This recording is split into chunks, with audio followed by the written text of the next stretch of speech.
ನಾನು ನಿಮ್ಮೆಲ್ಲರನ್ನು ಕಾಡಬಹುದಾದ ಕೆಲವು ವಿಷಯಗಳನ್ನು ಹೇಳ್ತೀನಿ. ಅದಕ್ಕೆ ಮುಂಚೆ ಒಂದು ಪುಟ್ಟ ಕಥೆ ಹೇಳ್ಬಿಡ್ತೀನಿ, ಸುಂದರವಾದ ಕಥೆ. ಹಿಮಾಲಯದ ತಪ್ಪಲಿನಲ್ಲಿ ಒಂದು ಧನುರ್ವಿದ್ಯೆ ಕಲಿಸುವ ಶಾಲೆ ಇದೆ, ಆರ್ಚರಿ ಸ್ಕೂಲ್, ಬಿಲ್ಲು ವಿದ್ಯೆ ಕಲಿಸುವ ಶಾಲೆ. ಆ ಶಾಲೆಗೆ ಮಗನನ್ನ ಸೇರಿಸುವುದಕ್ಕಿಂತ ತಂದೆ ಹೋಗ್ತಾರೆ. ಆ ಶಾಲೆ ಒಂದು ಕಾಡಿನ ಮಧ್ಯೆ ಇದೆ, ಹಿಮಾಲಯದ ತಪ್ಪಲಲ್ಲಿ ಕಾಡಿದೆ, ಆ ಕಾಡಿನ ಮಧ್ಯೆ ಇದೆ. ಸುಮಾರು 1 ಕಿಲೋಮೀಟರ್ ಅಷ್ಟು ದೂರದಲ್ಲಿ ಕಾರುಗಳನ್ನು ನಿಲ್ಲಿಸಿ ಆಮೇಲೆ ನಡ್ಕೊಂಡು ಹೋಗ್ಬೇಕು ಶಾಲೆಗೆ. ಅಪ್ಪ ಮಗ ಇಬ್ರು ಅವ್ರ ಕಾರು ನಿಲ್ಲಿಸಿ ನಡ್ಕೊಂಡು ಹೋಗ್ತಾ ಇರ್ತಾರೆ. ಹೋಗುವಾಗ ಕಾಡಿನಲ್ಲಿ ದೊಡ್ಡ ದೊಡ್ಡ ದೊಡ್ಡ ಮರಗಳಿರ್ತಾವಲ್ಲ, ಅವ್ರು ಒಂದು ಆಶ್ಚರ್ಯವನ್ನು ನೋಡ್ತಾರೆ. ಆಶ್ಚರ್ಯ ಏನಂದ್ರೆ, ಎಲ್ಲ ಮರಗಳ ಮೇಲೂ ಬಾಣ ನಾಟ್ಕೊಂಡಿರ್ತಾರೆ. ಎಲ್ಲ ಮರಗಳ ಮೇಲೂ ಬಾಣ ನಾಟಿಕೊಂಡಿರ್ತಾರೆ. ಆಶ್ಚರ್ಯ ಅದಲ್ಲ, ಒಂದು ಬಿಲ್ಲುವಿದ್ಯೆ ಶಾಲೆ ಇದ್ರೆ ಅವರೆಲ್ಲ ಬಾಣ ಬಿಡಿಸಿರ್ತಾರೆ, ನಾಟ್ಕೊಂಡಿರ್ತಾರೆ. ಆಶ್ಚರ್ಯ ಯಾವುದು ಅಂದ್ರೆ, ಎಲ್ಲ ಬಾಣಗಳು ಆ ಗುರಿ ಅಂತ ಮಾಡಿರ್ತಾರಲ್ಲ ವೃತ್ತಾಕಾರವಾಗಿ, ಆ ವೃತ್ತಾಕಾರದ ನಡುಮಧ್ಯಕ್ಕೆ ಸರಿಯಾಗಿ ನಾಟ್ಕೊಂಡಿರ್ತಾರೆ. ಒಂದು ಬಾಣವೂ ಆ ಕಡೆ ಈ ಕಡೆ ಇಲ್ಲ, ಒಂದು ಬಾಣವೂ ಆ ಗೆರೆಯ ಪರಿಧಿಗೂ ಹೋಗಿರೋದಿಲ್ಲ, ನೇರವಾಗಿ ಅದರ ಕೇಂದ್ರಕ್ಕೆ ನಾಟ್ಕೊಂಡಿರ್ತಾರೆ. ಅಪ್ಪನಿಗೆ ಆಶ್ಚರ್ಯ ಆಗ್ಬಿಡುತ್ತೆ, ಎಂಥ ಅದ್ಭುತವಾದ ಶಾಲೆ ಅಲ್ವಾ ಇದು. ಒಬ್ಬ ಹುಡುಗನು ಗುರಿ ತಪ್ಪಿಲ್ಲ. ಶಾಲೆಗೆ ಹೋಗ್ತಾರೆ, ಶಾಲೆಯ ಪ್ರಿನ್ಸಿಪಲ್ ಭೇಟಿ ಆಗ್ತಾರೆ. ಮಗುವಿನ ಅಡ್ಮಿಷನ್ ಆಗುತ್ತೆ. ಅಡ್ಮಿಷನ್ ಆದಮೇಲೆ ಅವರಪ್ಪ ಪ್ರಿನ್ಸಿಪಲ್ಗೆ ಹೇಳ್ತಾನೆ, ಎಂಥ ಒಳ್ಳೆ ಶಾಲೆ ಕಟ್ಟಿದ್ದೀರಿ ಸರ್. ಬರುವಾಗ ನಾನು ನೋಡ್ಕೊಂಡು ಬಂದೆ, ಎಲ್ಲ ಮಕ್ಕಳು ಬಾಣ ಪ್ರಯೋಗ ಮಾಡಿರೋದು ಗೊತ್ತಾಗ್ತದೆ, ಆದರೆ ಅಚ್ಚರಿ ಅಂದರೆ ಯಾವ ಬಾಣವೂ ಗುರಿ ತಪ್ಪಿಲ್ಲ, ಎಲ್ಲವೂ ಗುರಿಯ ಮಧ್ಯಕ್ಕೆ ಸರಿಯಾಗಿ ಬಾಣ ಹೊಡೆದಿದ್ದಾರೆ. ಅದು ಹೇಗೆ ಸಾಧ್ಯ ಆಯಿತು ನಿಮಗೆ? ಅದಕ್ಕೆ ಪ್ರಿನ್ಸಿಪಾಲ್ ಹೇಳ್ತಾರೆ, ನೀವು ತಪ್ಪು ತಿಳ್ಕೊಂಡಿದ್ದೀರಿ. ಎಲ್ಲ ವಿದ್ಯಾರ್ಥಿಗಳು ಗುರಿಯ ಮಧ್ಯಕ್ಕೆ ಸರಿಯಾಗಿ ಬಾಣ ಹೊಡೆದದ್ದಲ್ಲ. ನಾವು ಬಾಣ ಹೊಡೆಯೋಕೆ ಹೇಳ್ತೀವಿ, ಆ ಬಾಣಗಳೆಲ್ಲೆಲ್ಲಿ ನಾಟ್ಕೋತಾವೋ ಅದ್ರ ಸುತ್ತ ಸರಿಯಾಗಿ ಗೆರೆ ಬರ್ಬಿಡ್ತೀವಿ.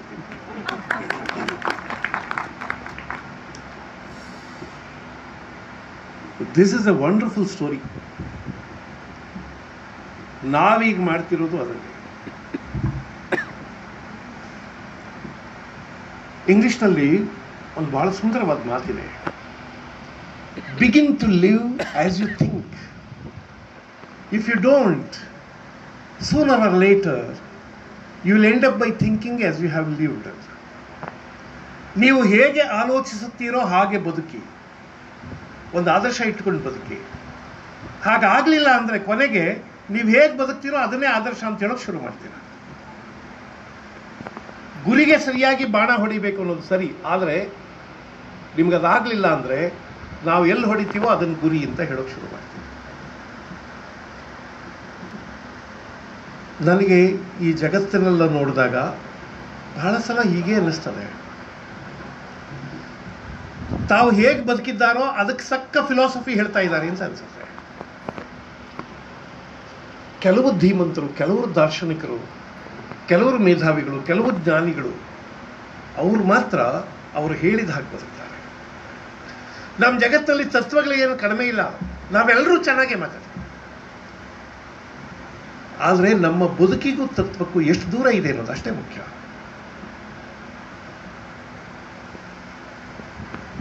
ಈ ಜಗತ್ತಿನಲ್ಲಿ ಇವತ್ತಿಗೆ ಬಹಳ ಮುಖ್ಯವಾಗಬೇಕಾದದ್ದು ಮಾತು ಮತ್ತು ಕೃತಿಯ ಅಂತರ ಕಡಿಮೆ ಆಗಬೇಕಾಗಿರೋದು. ಇಲ್ಲದೇ ಇದ್ರೆ ಅಪಾಯದ ಸ್ಥಿತಿ ಯಾವುದು ಅಂದರೆ, ನಾವೇನು ಮಾಡ್ತಾ ಇದ್ದೀವಿ ಅದನ್ನೇ ಫಿಲಾಸಫಿ ಅಂತ ಹೇಳೋಕೆ ಶುರು. ಆಫೀಸ್ನಲ್ಲಿ ಬ್ರಹ್ಮಾಂಡ ಭ್ರಷ್ಟಾಚಾರ ಮಾಡುವ ಒಬ್ಬ ಭ್ರಷ್ಟಾಚಾರಿ ಕೂಡ ಹೇಳ್ತಾರೆ, ನೋಡು, ದುಡ್ಡು ಇಸ್ಕೊಂಡ್ಮೇಲೆ ನಿಯತ್ತ ಕೆಲಸ ಮಾಡಿಕೊಡ್ಬೇಕು. That is the philosophy. ದುಡ್ಡೇ ಇಸ್ಕೊಂಡ್ರೆ ಕೆಲಸ ಮಾಡಬೇಕು ಅನ್ನೋದು ಏನೂ ಇಲ್ಲ. ಅವನು ದುಡ್ಡು ಇಸ್ಕೊಂಡ್ಮೇಲೆ ನಿಯತ್ತ ಕೆಲಸ ಮಾಡಿಕೊಡ್ಬೇಕು. ನಾನು ನಿಯತ್ತ ಕೆಲಸ ಮಾಡಿದ್ದೀನಿ. ಭಾಳ ಗ್ರೇಟ್ ಮ್ಯಾನ್ ಸರ್. ನಾವು ಅಲ್ಲಿಗೆ ಬಂದು ತಲುಪಿದ್ದೀವಿ. ನಾವು ಏನು ಮಾಡ್ತಿದ್ದೀವೋ ಅದಕ್ಕೆ ತಕ್ಕ ಫಿಲಾಸಫಿ ತೆಗೆದು ನೀಟಾಗಿ. ಬಂಧುಗಳೇ, ನಾನು ನಿನ್ನೆ ಬೆಂಗಳೂರಿನಲ್ಲಿ ಸಂಜೆ ಒಂದು ಭಾಷಣ ಮಾಡಿದೆ. ಒಂಚೂರು ಸೀರಿಯಸ್ ಆಗಿರೋ 4 ಮಾತು ಕೇಳಿಸ್ಕೊಬಿಡಿ, ಆಮೇಲೆ ಒಂಚೂರು ಹಾಸ್ಯ ಗೀಸ್ಯ ಮಾಡ್ತೀನಿ. ನನಗೆ ನೆನ್ನೆ ಹೊಳೆದ ಮಾತುಗಳು, ಅದೊಂದು ಅಪಾರ್ಟ್ಮೆಂಟ್ ಕಾಂಪ್ಲೆಕ್ಸ್. ಅದೊಂದೇ ಅಪಾರ್ಟ್ಮೆಂಟಲ್ಲಿ ಸುಮಾರು 880 ಕುಟುಂಬಗಳು ವಾಸ ಮಾಡ್ತಾ ಇವೆ. ಅದೊಂದು ಕಾಂಪ್ಲೆಕ್ಸಲ್ಲಿ 880 ಕುಟುಂಬಗಳು ವಾಸ ಮಾಡ್ತಿವೆ. ನಿಮಗೆ ಬೆಂಗಳೂರಲ್ಲಿ ಗೊತ್ತಿರಬೇಕು, 2-3 ಸಾವಿರ ಕುಟುಂಬಗಳಿರುವಂಥ ಅಪಾರ್ಟ್ಮೆಂಟ್ ಕಾಂಪ್ಲೆಕ್ಸ್ ಬರ್ತಾ ಇದೆ. ವಿಚಿತ್ರ ಏನಂದ್ರೆ,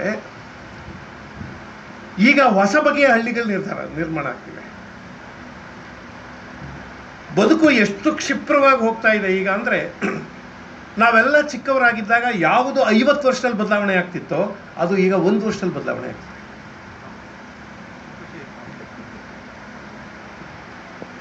ಪ್ರತಿ ಊರಿಗೂ ಎಲೆಕ್ಟ್ರಿಸಿಟಿ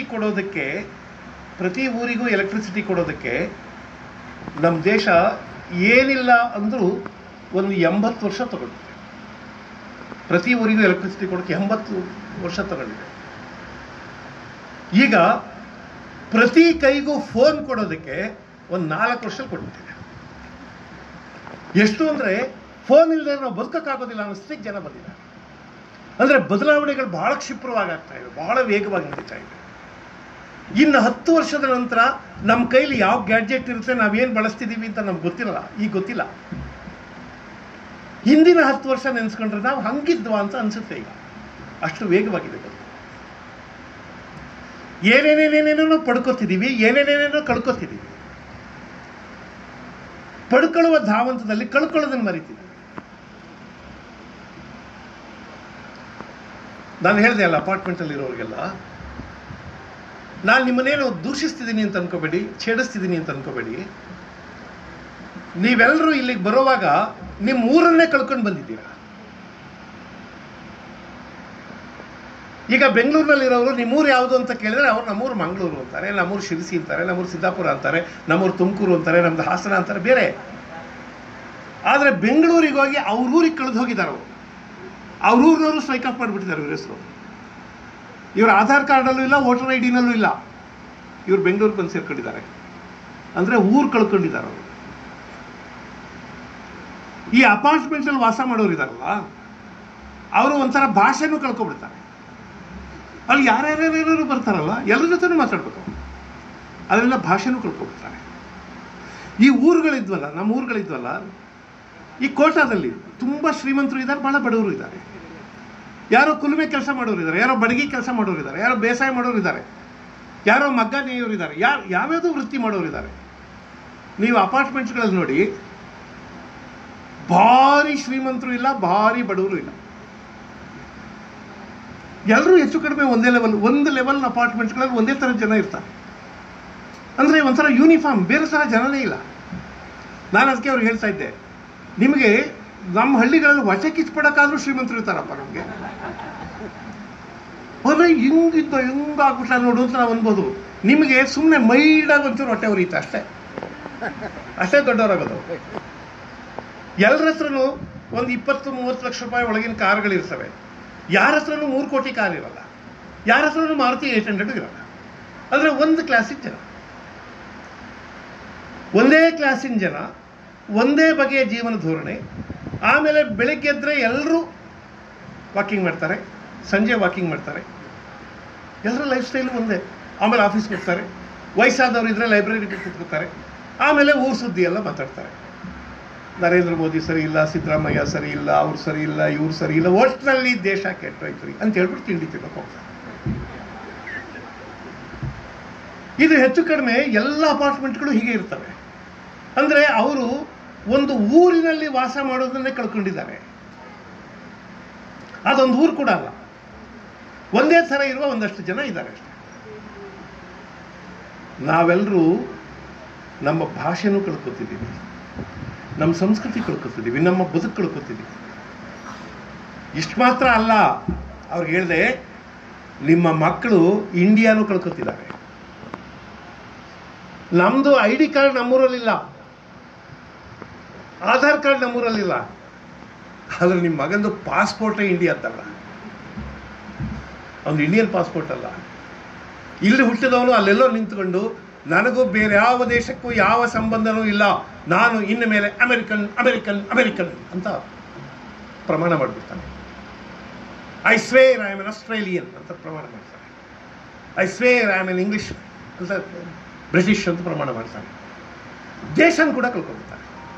ಅಂದರೆ ನಾವು ಏನೇನೇನೋ ಏನೇನೋ ಪಡ್ಕೋತಾ ಇದ್ದೀವಿ. ಅದೇ ನಾವು ಸೈಕಲ್ ಹೋಗ್ತಿದ್ದವರೆಲ್ಲ ಕಾರಲ್ಲಿ ಓಡಾಡ್ತಿದ್ದೀವಿ. ಕಾರಲ್ಲಿ ಓಡಾಡ್ತಾ ಇದ್ದವು ಇನ್ನೂ ಉತ್ತಮವಾದ ಕಾರುಗಳು ಏರೋಪ್ಲೇನಲ್ಲಿ ಓಡಾಡ್ತಾ ಇದ್ವಿ. ಏರೋಪ್ಲೇನ್ ಕೆಳಗಿಂದ ಮಾತ್ರ ನೋಡಿದ್ವಿ ನಾವು. ಈಗ ಸಿಟಿ ಬಸ್ಸಲ್ಲಿ ಓಡಾಡುವಷ್ಟು ಸಲೀಸಾಗಿ ಏರೋಪ್ಲೇನಲ್ಲಿ ಓಡಾಡ್ತಾ ಇದ್ವಿ. ಇವೆಲ್ಲವೂ ನಾವು ಪಡ್ಕೊಂಡದ್ದು.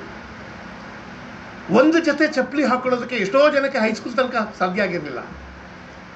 ಈಗ ಚಿಕ್ಕ ಮಗುವಿಗೆ 12 ಜೊತೆ ಚಪ್ಪಲಿ ಇರ್ತಾರೆ. ಒಂದು ಚಪ್ಪಲಿಯ ಉಂಗುಟ ಕಿತ್ತೋದ್ರೆ ನಾವು ಅದನ್ನು ಕಾಬ್ಲರ್ ಹತ್ರ ಹೋಗಿ ರೆಡಿ ಮಾಡಿಸ್ಕೊಂಡು ಬರ್ತಿದ್ವಿ. ಈಗ ಉಂಗುಟ ಕೀಳದೇ ಇದ್ರೂ ಬಿಸಾಕ್ತೀವಿ, ಬೋರ್ ಆಯಿತು ಅಂತ. ಇದೆಲ್ಲ ನಾವು ಪಡ್ಕೊಂಡದ್ದು ನಿಜ. ಕಳ್ಕೊಂಡದ್ದು ಏನಿದೆ ಅದನ್ನು ಲೆಕ್ಕ ಹಾಕ್ಬೇಕಲ್ವಾ?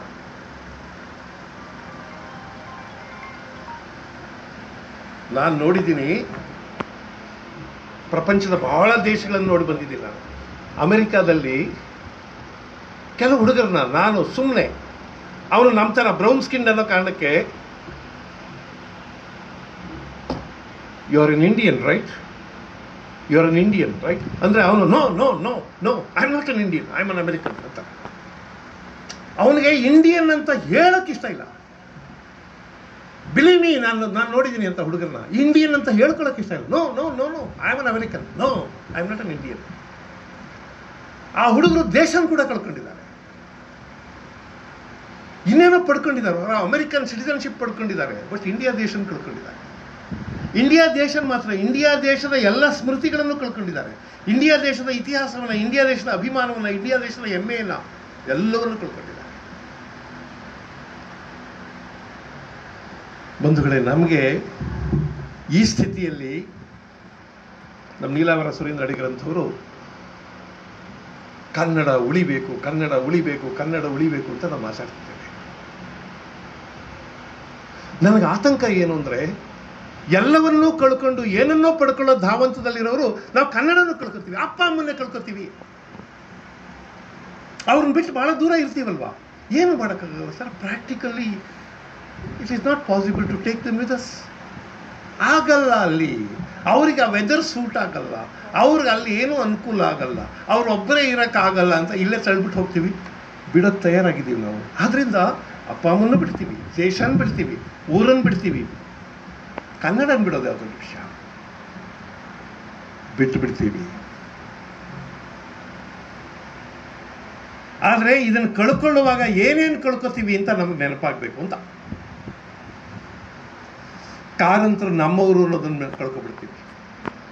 ಕುವೆಂಪು ನಮ್ಮವರು, ಬೇಂದ್ರೆ ನಮ್ಮವರು, ಅವರ ಹಾಡುಗಳು ನಮ್ಮವು, ವಚನಕಾರರ ವಚನಗಳೆಲ್ಲ ನಮ್ಮವು, ಪಂಪ ರನ್ನ ನಮ್ಮವರು, ಬೇಲೂರು ಹಳೆಬೀಡು ನಮ್ಮದು.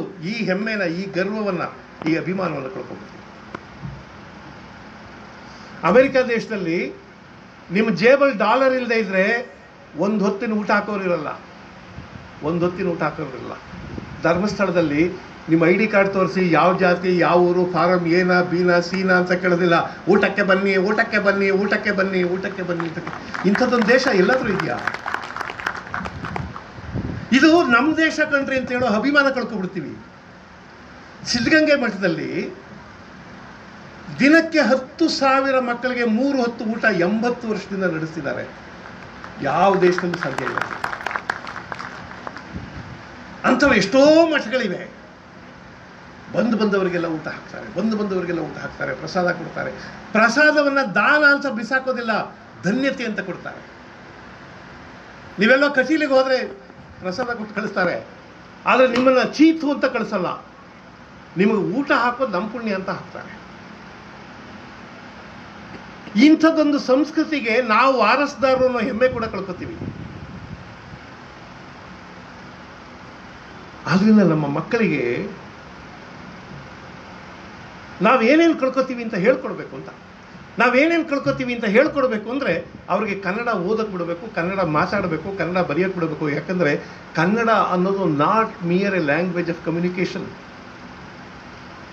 ಬರೀ ಸಂವಹನೆಯ ಭಾಷೆ ಅಲ್ಲ ಅದು ಒಂದು ಜ್ಞಾನ ಸಂಪನ್ಮೂಲ. ಇಲ್ಲಿಯ ತನಕ ಏನೇನು ನಡೆದು ಬಂದಿದೆಯೋ ಈ ಜಗತ್ತಿನಲ್ಲಿ ಕನ್ನಡದಲ್ಲಿ ಅದೆಲ್ಲವೂ ಕನ್ನಡ ಭಾಷೆ ಒಳಗಿದೆ.